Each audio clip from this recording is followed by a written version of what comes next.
What's up everyone, welcome to this video.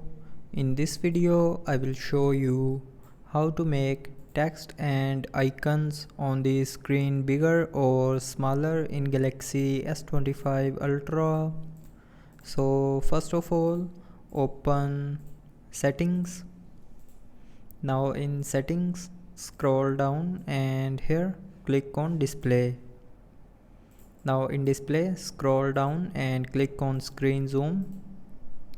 Now here you will see a screen zoom slider.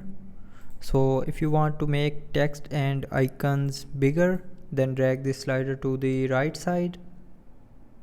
So now you can see the icons and text on the screen is now bigger. And if you want to make it smaller, then drag this slider to left side, and then all the icons and the text will be smaller.